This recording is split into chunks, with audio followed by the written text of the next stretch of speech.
We'll get started here in about 3 minutes or so. Thanks for your patience.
We'll get started in about 2 minutes. Thanks for your patience.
All right, everybody. Thanks for joining in. Just as a reminder, this session is being recorded, and I will post this recording once the class is over and I can get the video caption. So let me go ahead and share my screen. Oh, hold on just for a moment. It's treating somebody else as the host. Hang on. So I might have to go out and come back in. Bear with me.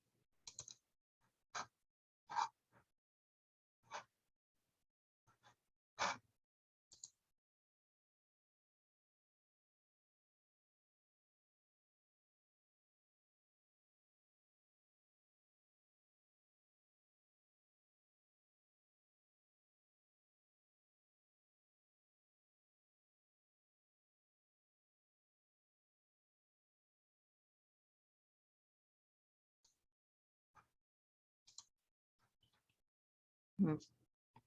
All right, sorry about that. For some reason, it didn't recognize me as the host. So now that I got that worked out, let me go ahead and share my screen.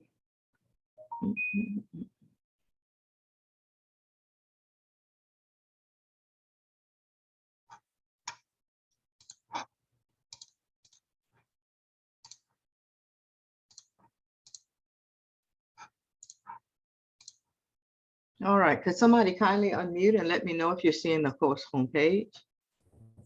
Yes, ma'am. Thank you very much. All right, so just as a reminder, I have been posting announcements. I did manage to finally catch up with posting the videos from last week. I do apologize for the delay, but I think last week's material was fairly straightforward, probably easier than any of the experiments that you've had to do so far. But in keeping with how I like to do things, let me just take a moment and ask, do any of you have any questions? Oh, wait, I'm sorry. I'm asking, I'm pretending this is lab class and this is lecture. My bad completely. Yeah, that's what happens when you get old and your memory starts to go. So last week, let me go back and recap. Last week, we dealt with 1D motion. We looked at some basic, definitions and applications of 1D motion. And so before we move forward with our study of vectors, I wanted to open the floor and ask, do you have any questions about anything we covered last week?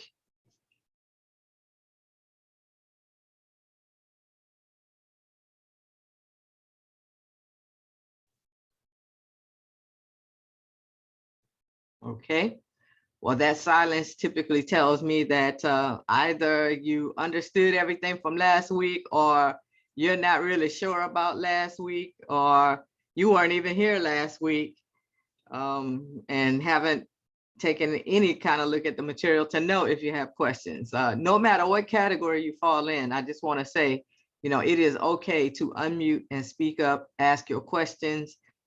This is a this is a no penalty, no judgment kind of zone here. One of the most important things for me is to encourage you to dialogue with me and talk with me about, what kind of experience you're having as you work through this material, good, bad, or ugly.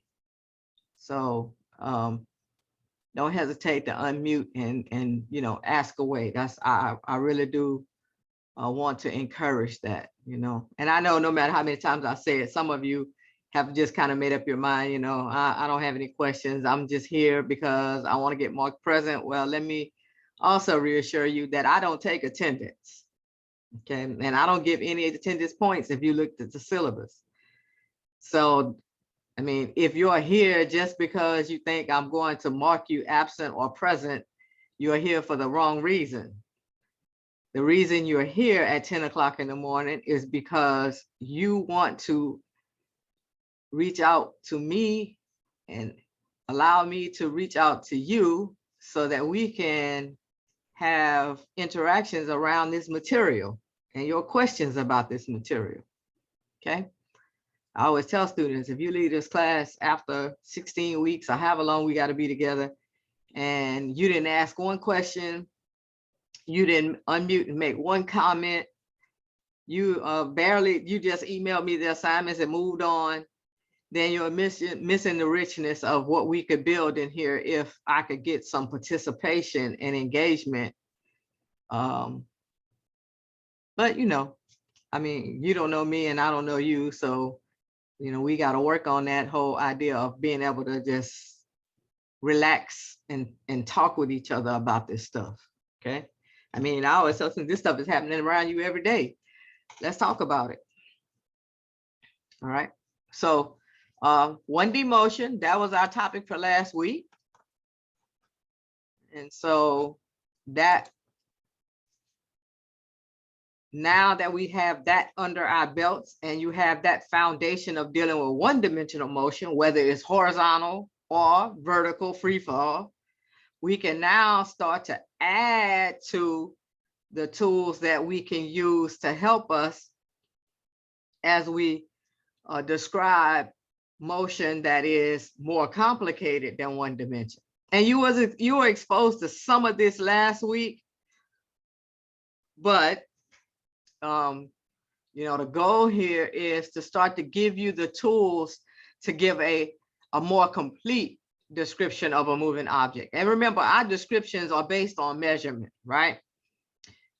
But we have to accept the reality that anytime an object is moving, there is a direction involved, right?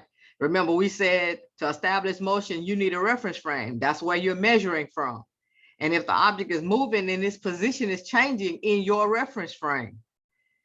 And then the question becomes, well, which way is the object moving? Because if I want to track an object, I definitely have to know which direction is moving, right?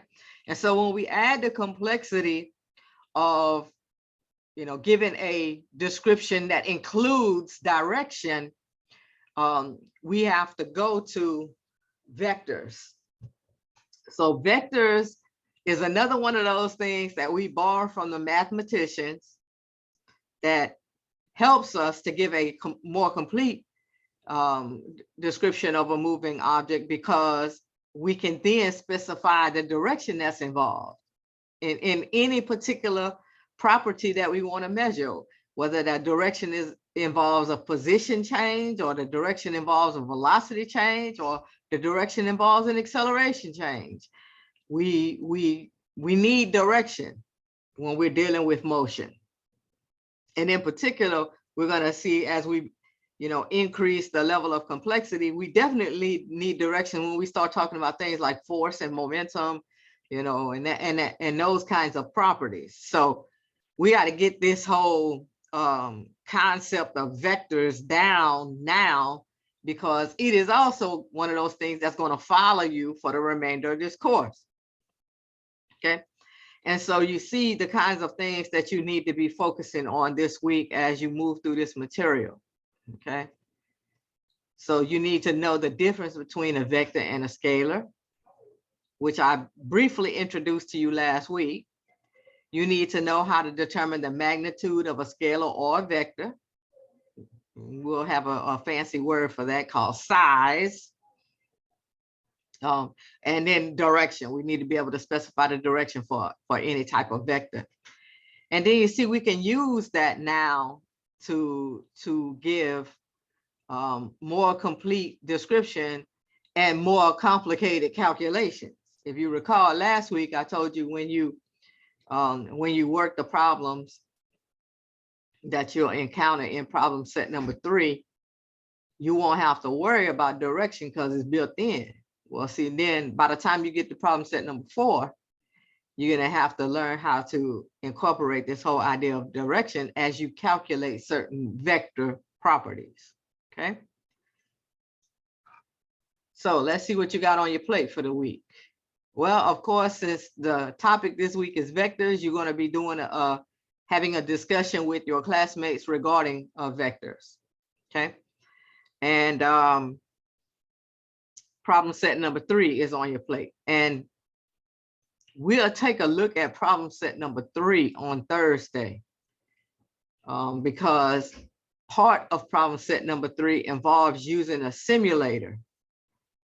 And so once we have a few things under our belt, well, actually, we have everything under our belt that we need to talk about problem set number 3.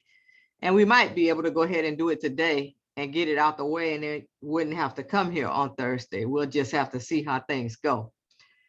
But recall, problem set number 3 actually deals with last week's material on 1D motion, and that's why I said you have everything you need to deal with problem set number 3. But to help you with vectors, I have some items here, some notes and some videos as I normally do. Now, this topic is not covered in our CK12 textbook. So you notice that's why you don't see a chapter from the textbook that deals with this topic. So I am using another set of notes to help cover this topic, and some videos that relate to the topic. So how this topic is going to differ from some of the others that we've covered is that you are actually going to cover the notes and the videos and the discussion for this topic on your own. It's a self-guided tutorial, if you will. You work through the information on vectors, and if you have questions, then you can reach out to me. But I don't actually lecture because, I'm not gonna sit here and necessarily just watch a bunch of videos. I mean, I know we did last week with graphing, but that's not something that I do all the time. Okay. The other tool that I want to make you aware of is, again, you have access to these extra resources right there in the announcements. If you click on that, there's a folder that deals with vectors. Is there anyone who has actually gone out and attempted to utilize the materials that I put out here in these extra notes?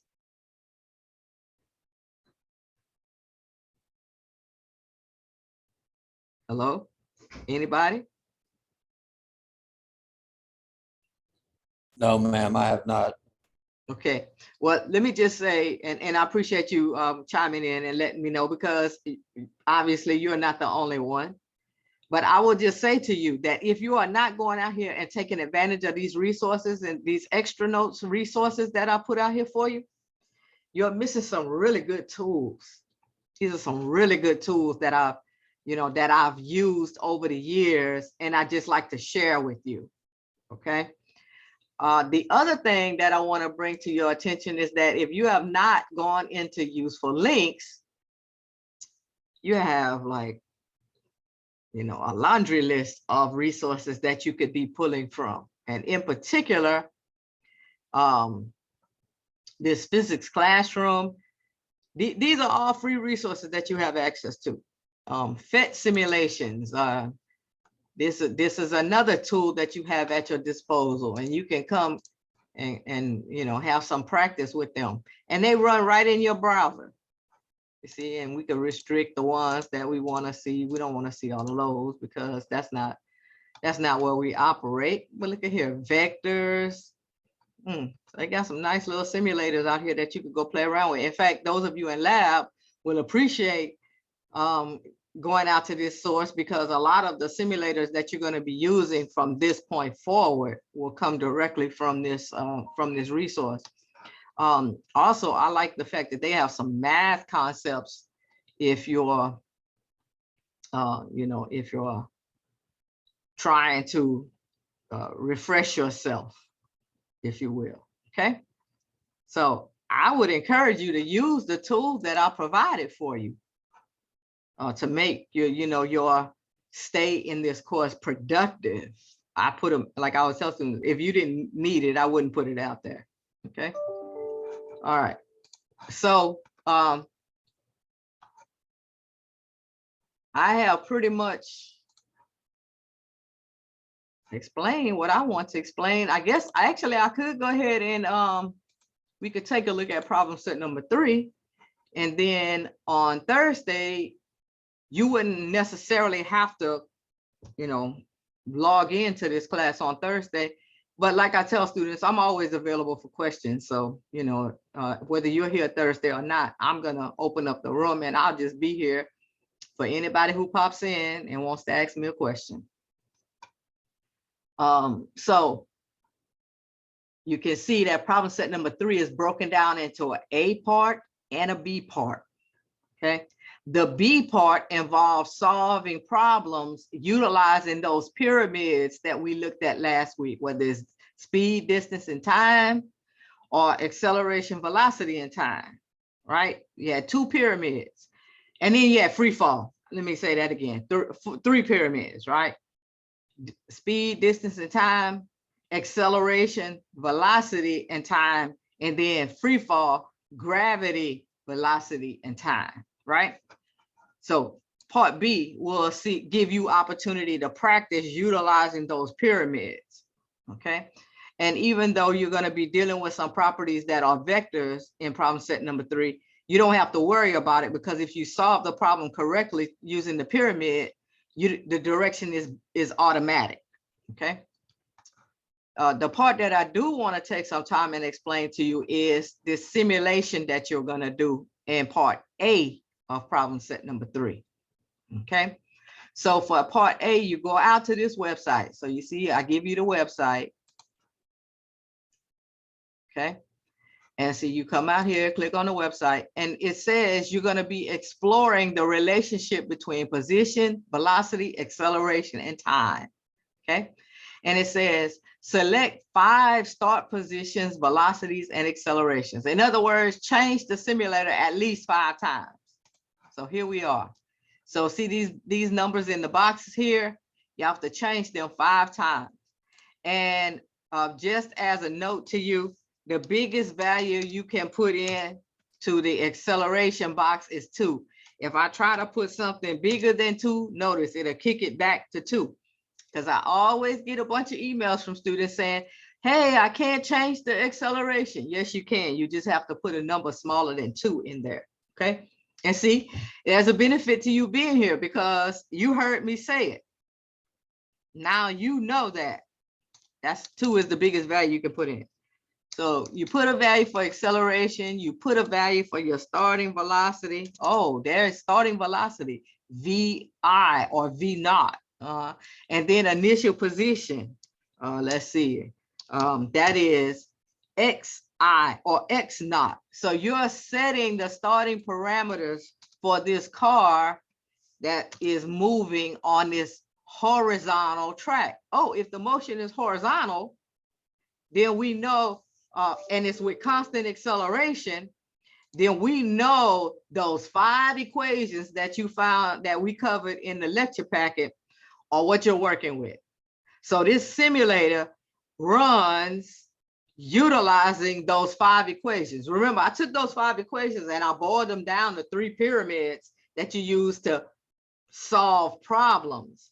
But this simulator has those equations running in the background. So now you know what they are. You know what equations make this thing tick. It's those 5 equations of motion with constant acceleration. And since this is horizontal, we know we're dealing with X. Okay. So the nice thing about this simulator is that when I put in my starting values and I hit the start button, I got it running in slow motion so I can talk to you a little bit. And then, of course, answer any questions you might be having. You see what happens when I put the starting values in and I hit the start button. Notice there are clocks that are running. They're keeping track of the time. And I know that because it's measured in seconds. So the green clock tells me how much time it's going to take this car to reach the green flag. And remember, the time that it takes is based on what values I started off with, right? The red clock tells me how much time passes before it gets to the red flag. And then you might be like, well, what is the gray clock doing? The gray clock keeps track of the overall time, But the other great thing that you notice is while this car is moving, there's some graphs that are being made. Remember, I did tell you that I wouldn't necessarily have you make graphs, but I would give you graphs and ask you, what is the object doing, right? And if you also notice, these graphs look exactly like the ones that you came in contact with on the video that we watched last week. Okay, notice when the car gets past the red flag, I'll pause it because otherwise the gray clock is going to keep going and the car's running off the track. And so once it passes the red flag completely, you could just stop it. Okay, but notice what it did for you. It made this nice set of graphs, a position versus time, X versus T. a velocity versus time, v versus t, and an acceleration versus time, a versus t, just like the graphs you saw on the video that we watched last week, right? So it is making these graphs using these starting values, which get put into those 5 equations. So if I were to take those 5 equations of motion, and I'm not going to show you because I want you to go back and look at those equations for yourself. If I were to take those 5 equations of motion and put in these starting values, I would have an equation, I would have a set of equations that will make these graphs. One of those equations will make the x versus t graph. One of the other equations will make the v versus t graph.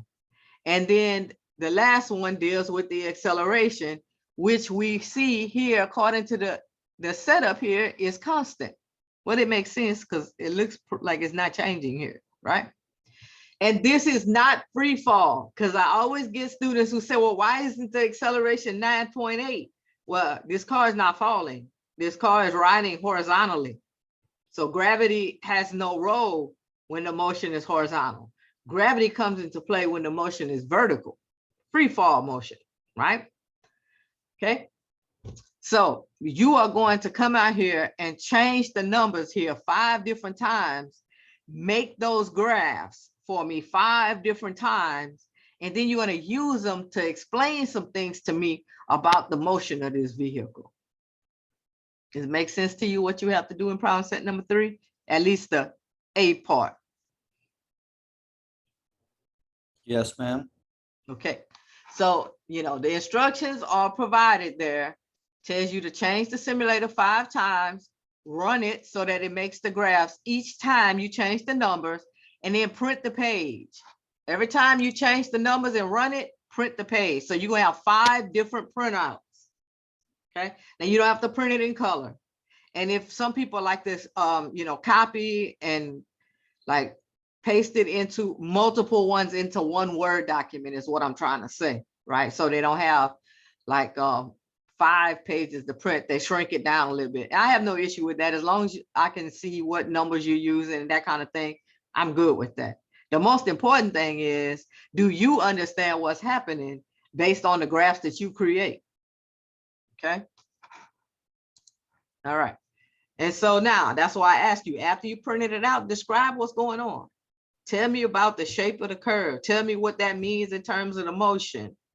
Tell me any patterns that you see from the graphs. If you look at all 5 of them, are there patterns that you can pick out? Okay. So that's what you have to do for problem set number 3A. And then for 3B, you have to solve these, solve these problems, answer those questions. All right. So that is due by Saturday at 11:59 p.m. And remember, all this is based on last week's material, problem set number 3. Okay. Questions?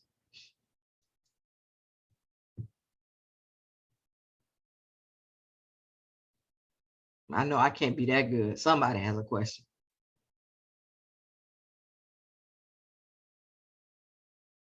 All right. Well, if there are no questions, let's see what else. Only other thing is the discussion. And remember, you have to answer these questions and then you have to respond to 2 of your classmates. And then that's pretty much it. So I've covered everything I want to cover with you for this week. So lecture does not have to meet on Thursday. I will post an announcement saying that lecture class will not be meeting on Thursday because I'm done. However, I will have the room open, just not recording, so that you could come in and ask any questions after you've had a chance to go out and digest and play around with this stuff and look at the videos, try the simulator, so on and so forth. So let me close our short meeting this morning by asking, what are your questions? And also lab's going to start at 11:30 today, correct? I'm going to be in the room. I did post an announcement for lab this morning. if you went out and, I don't know if you noticed it. I mean, I know sometimes, you're busy and you don't readily Yeah, I know. didn't check it. I just Yeah, that's logged. why I tell students go in and set the it's like the notifications. You can set, if you go into your profile over here, For Canvas, correct? you can set notifications so that every time I post an announcement, you get a ping on your phone or wherever you tell it to ping you, right? And so Yeah. It you didn't see- pop up on mine. I yeah, have it set up already because it's for every other class. I get notifications for okay, stuff. so you but have I to go didn't- in and do it for each class. Okay, Yeah, so if you did it for lecture, but you didn't do it for lab, you're not gonna get notices for lab. You have to do it for each class because they're two separate classes. okay, because normally it just automatically did it for me for like all my other classes. I didn't. Yeah, I have to don't know. go. Maybe it's a system-wide setting. I can't Yeah, solve I'm that. gonna look into it. I'll just double check it, just making sure. Thank you. Yeah, no problem. I wish I had a better answer for you. But yeah, I did for lab class post an announcement that we're not going to be meeting to talk about any kind of experiment or anything today, but I will have the classroom open. If you have a question, feel free to drop by. It won't be recorded because I'm not going to record people's questions, and that kind of thing. But yeah, we'll talk about our next experiment on Thursday. Okay, thank you. Yeah. All right. So any questions about, what's happening today? Or what's happening, not happening Thursday for this class? And I will post an announcement saying that. All right. So with that, I'll stop the share. And I want to thank you for joining in. And those of you who were kind enough to interact with me and respond, I really do appreciate it. Y'all have a good rest of your day. And for those of you in lab, I'll see you back here on Thursday. Ma'am, You too. All right, thank you. You too. Bye now. excuse me.